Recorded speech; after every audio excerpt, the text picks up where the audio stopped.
गुलिस्तान। ये कहानी है कश्मीर के एक मशहूर मारूफ तिजारत पेशा घराने की। बरसों से कश्मीर की दस्तकारियों की तिजारत से जुड़े इस खानदान का तिजारती हलकों में एक ऊंचा मकाम है।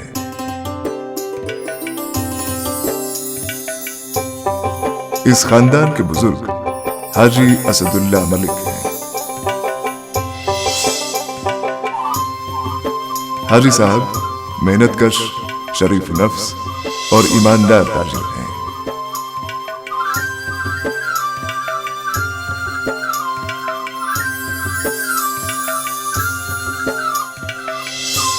हाजी का ये घर गुलिस्तान मंजिल उनके ख्वाबों की ताबीर है। हाजी की बीवी आयशा बेगम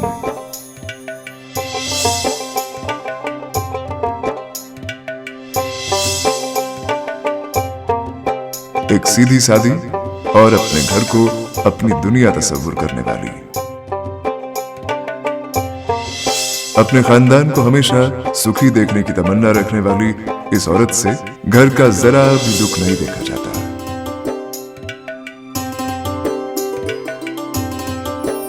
महबूबा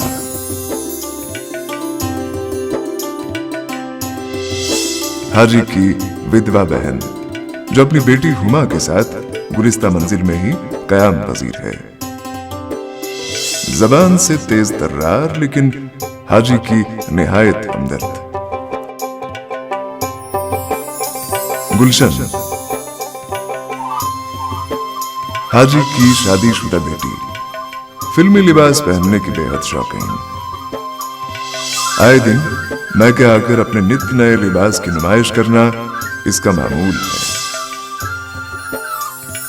निसार मलिक हाजी का बड़ा बेटा, अपने आबाई कारोबार से वाबस्ता है लेकिन है थोड़ा सा खुदगर्ज। शगुफ्ता हाजी की बड़ी बहू, खानदान के रीति रिवाजों के पाबंद और अफराद खाना की आपसी रंजिशों को दूर करने में हमेशा पेश पेश। मुश्ताक मलिक हाजी का दूसरा बेटा, अपने भाइयों में सबसे ज्यादा पढ़ा लिखा लेकिन खानदानी कारोबार से कोई दिलचस्पी नहीं।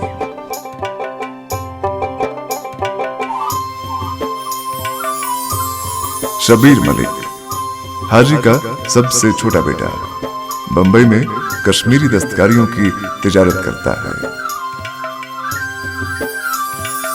आदिल हाजी साहब का पोता, ज़ेर तालीम है लेकिन शेर व शायरी में खासी दिलचस्पी रखता है। महक निसार मलिक की नन्ही सी बेटी यानी हाजी की पोती, हर गम से बेगानी। और गुला एक वफादार नौकर, खानदान के हर दुख सुख में शरीक। ये टेली सीरियल इसी खानदान की रिहाइश का गुलिस्तान मंजिल में पल पल की खुशियों और गमों की दास्तान है।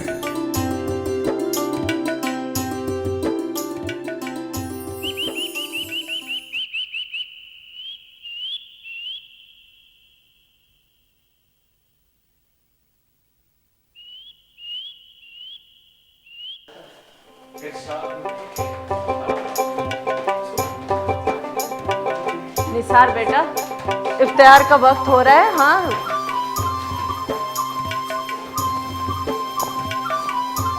बेटी, चाय तैयार है। अब मैं समवर को हमाम में रख के आता हूँ। हाँ, जाके रखा।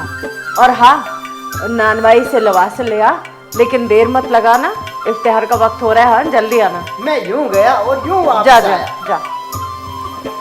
अरे शुगुफ्ता। जी अम्मी। वो इफ्तिहार की सारी तैयारी ठीक से हो गई ना? जी। कोई कमी तो नहीं है ना? तुम्हारे अब्बू नाराज हो जाते हैं फिर।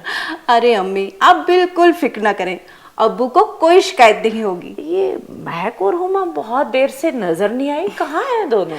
वो दोनों ईद का चांद देखने गई हैं। अरे बुला के ले आ उन्हें, बाद में भूल जाएंगे उन्हें। अब जी अभी बुलाती हूँ।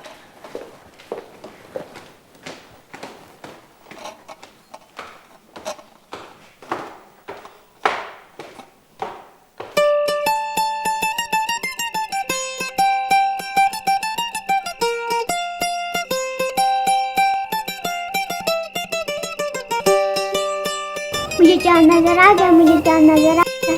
कहाँ? वो है।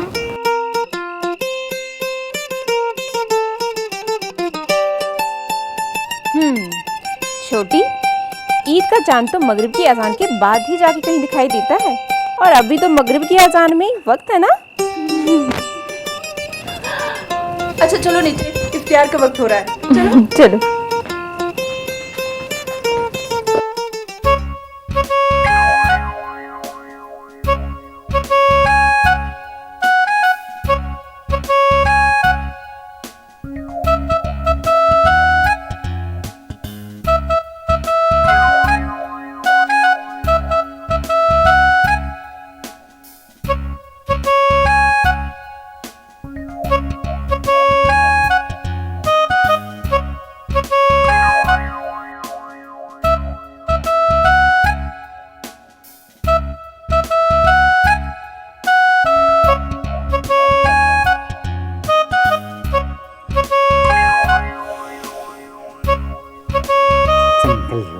एडमिनिस्ट्रेशन,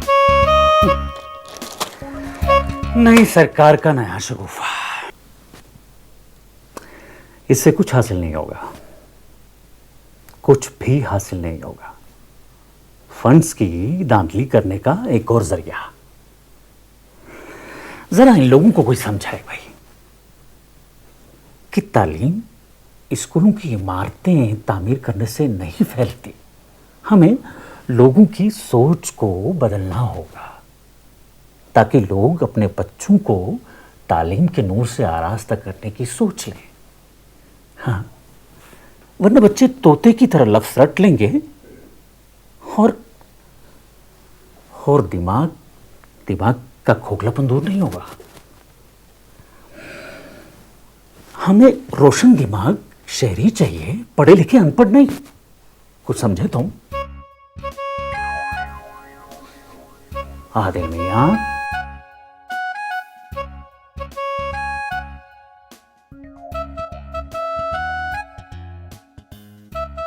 अरे आदिल मियां, तुम कहां गुम हो गए?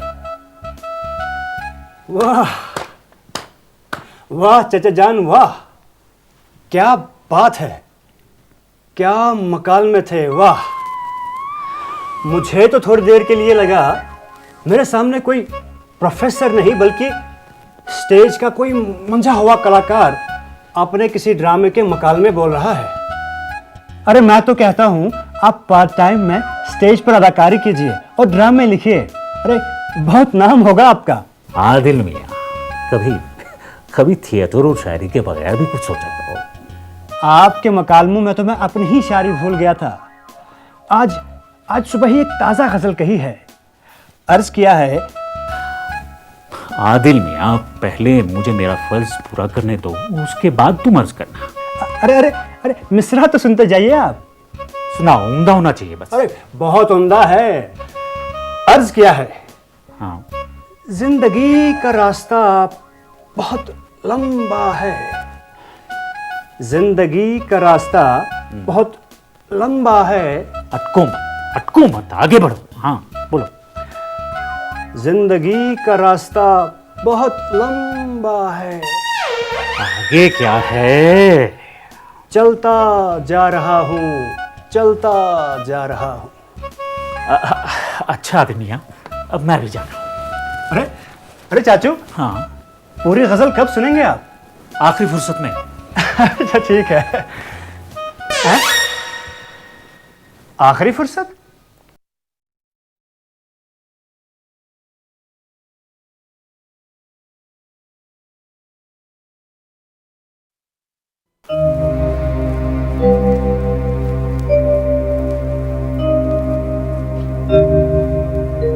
बेगम, यहां तन्हाई में बैठकर क्या कर रही हो? अरे अजान होने ही वाली है, इफ्तियार का वक्त हो चुका है। क्या सोच रही हो? हाँ, कुछ नहीं, शबीर की याद आ रही थी। उसने कहा था कि वो ईद हमारे साथ मनाएगा, लेकिन न खुद आया और न फोन किया। किसी मसरूफियात की वजह से फोन नहीं कर पाया होगा। मसरूफियात की वजह से आ नहीं सकता था, फोन कर सकता था वो। बेगम जानती हो हमारा शब्बीर कितना खुददार है। यहां सब कुछ छोड़ छाड़ के वो बंबई चला गया और अपने बलबूते पर वहां बिजनेस स्टार्ट किया और खुदा के फजल से तरक्की भी कर गया। अब पता नहीं किस परेशानी में मुब्तला है, इसीलिए फोन नहीं कर पाया होगा। आप मुझे भी तो फोन नहीं करने देते हैं। बेगम, मैं उसे डिस्टर्ब नहीं करना चाहता। कैसे बात है आप? क्या आपका दिल अपनी औलाद के लिए नहीं धड़कता? अरे धड़कता है, लेकिन मैं अपने दिल की धड़कनों की आवाजों को काबू में रखता हूं, क्योंकि अगर मैं दिल से सोचने लगूं ना तो मेरा दिमाग सोचना बंद कर देगा। माँ का दिल क्या कहता है, कभी ये जानने की कोशिश की आपने? इसीलिए तो माँ का दर्जा बाप से बुलंद है। ठीक है, इफ्तियार के बाद अपने बेटे से बात कर लेना फोन पर। चलो, अब सब लोग तुम्हारा इंतजार कर रहे हैं। हाँ।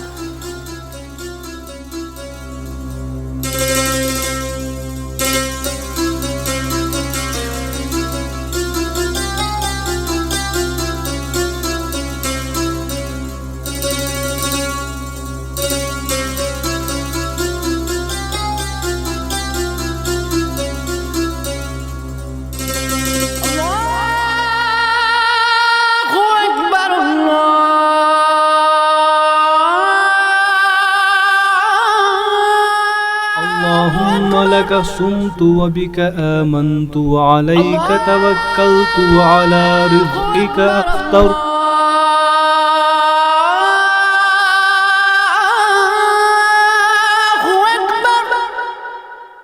अशहदु अल्ला इलाहा इल्लल्लाह,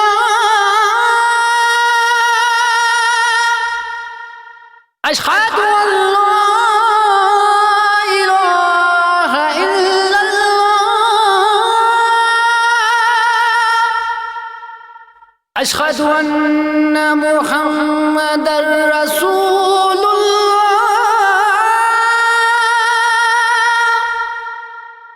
अशहदु अन्ना मुहम्मदर रसूलुल्लाह।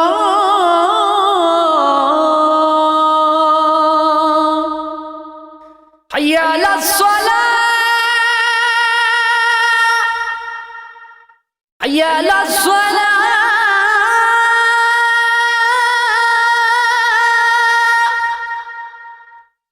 हय्या अलल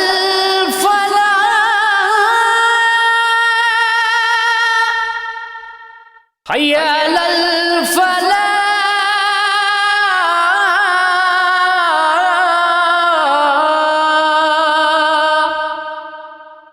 अल्लाहु अकबर, अल्लाहु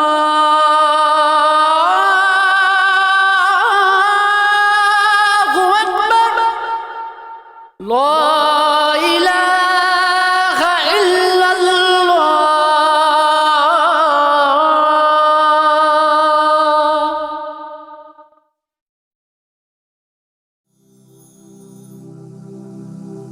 परवरदिगार, तू रहीम है, करीम है, सत्तार है, गफूर और रहीम है। सारी उम्मत पर रहम फरमा, करम फरमा। हम सबको बला और आफत से महफूज रख। तू ही माबूद है, हम तेरे ही आगे हाथ फैलाते हैं। तू हमारे गुनाहगार हाथों को देख, ये देख हम किसके तुफैल में मांग रहे हैं। हजूर के तुफैल में हमारी दुआओं को कबूल फरमा। मैं तेरा शुक्रगुजार हूं कि तूने जिस इम्तिहान में मुझे डाला, मैं तेरे करम से उस इम्तिहान में पूरा उतरा। मेरे वालिद साहब ने मुझे नसीहत की थी कि मैं हमेशा सच्चाई और ईमानदारी के रास्ते पर चलूं। तेरी मेहरबानी से मैंने उनके दिए हुए कौल पर पूरा उतरने की कोशिश की। आज मेरे पास जो कुछ भी है सब तेरा दिया हुआ है। मेरे अल्लाह, मेरे परवरदिगार, मुझे तौफीक दे कि मैं कयामत के दिन ईमान वालों की सफ में खड़ा किया जाऊं। अगर मुझसे कोई लग़ज़िश होती हो तो अपने प्यारे नबी के सदके मुझे माफ फरमा। मेरे अल्लाह, मेरे अहलो अयाल, अहले खाना, मेरे दोस्त, मेरे रिश्तेदारों और तमाम जानने वालों को और जिनसे मैं अनजान हूं, उन सब की खताएं माफ फरमा और ईमान की रोशनी दे। आमीन सुम्मा आमीन।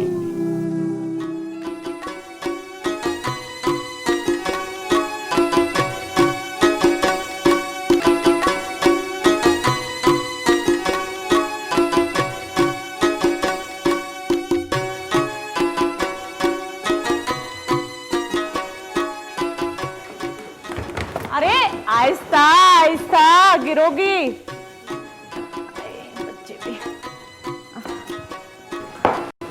ये हुमा कहीं दिखाई नहीं दे रही। अरे बेटा, हमारे आंगन में पूरे मोहल्ले की लड़कियां रुफ कर रही हैं, वहीं चली गई है। अच्छा? जाने दो, दिल खुश हो जाएगा, छोटे बच्चे हैं। जा बेटा, तू भी जा, इसे भी जाने दे। जा। रमजान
फिर से यहाँ बैठी हो?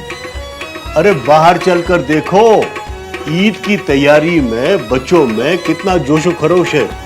ईद तो अब बच्चों की ही है, अब उन्हीं की खुशी में हमारी खुशी है।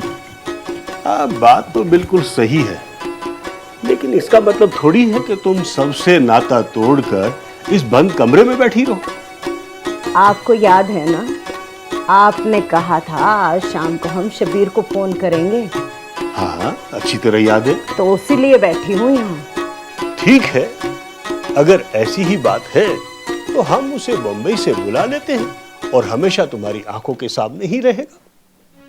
अब मैंने ऐसा तो नहीं कहा, लेकिन कम से कम महीने में एक मर्तबा तो हमसे मिलने आ सकता है ना। ऐसी भी क्या मसरूफियत कि उसकी सूरत देखना तो दूर की बात, हम उसकी आवाज सुनने तक को तरस गए। मैं तुम्हारी सारी शिकायतें बहुत ही जल्द दूर कर दूंगा। आप तो यूं ही झूठी तसल्लियां देते रहते हैं हमेशा मुझे। इस बार सच कह रहा हूं। अब ये नहीं पूछोगी कि क्या कहना चाहता हूं? कहिए, क्या कहना चाहते हैं आप? कई दिनों से मेरे दिल में तमन्ना है कि अपने बेटे शबीर के लिए हया का हाथ मांग लूं। हैया? कौन हैया? वहीदुल जमा को जानती हो ना? अरे, उन्हें कौन नहीं जानता। ऐसे लगता है जैसे इज्जत, दौलत और शोहरत का हकदार बस अल्लाह ने उन्हें ही बनाया है। हैया उन्हीं की बेटी है, इकलौती है। वो मान जाएंगे इस रिश्ते के लिए? अरे इसीलिए तो हिम्मत नहीं जुटा पा रहा हूं। दर्जा, शोहरत और दौलत में तो उन्हें कोई छू नहीं सकता। फिर भी अगर मैं कहूंगा तो वो इनकार नहीं करेंगे। अरे शबीर जैसा दामाद उन्हें कहां मिलेगा? सलीकेदार, फर्माबरदार, कौन सी कमी है हमारे शबीर में? अगर ये बात सच हो जाए तो इससे बढ़कर और क्या खुशी की बात हो सकती है हमारे लिए। कल ईद है, मौका अच्छा है, उसे ईद पर मिलने चलेंगे। इसी बहाने तुम हया को देख लेना, और अगर मौका मिला तो बात भी छेड़ देंगे। ख्याल बुरा नहीं है, हम ये खुशखबरी शबीर को भी सुना देंगे। अरे नहीं नहीं, जब तक ये बात पक्की ना हो जाए हम ये बात किसी से नहीं कहेंगे, ठीक है? हाँ।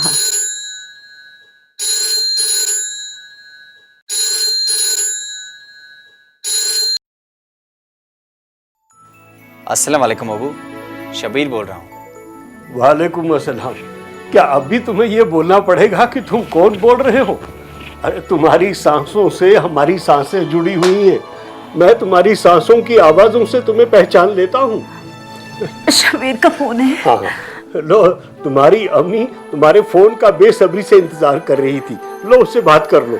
लो आओ। अम्मी, मैं जानता हूँ आप मुझसे खफा है, मैं आ न सका, लेकिन मैं क्या करूं? मैं ये भी तो नहीं कह सकता कि मुसरिफत ने मेरे पैरों को जकड़ कर रखा था।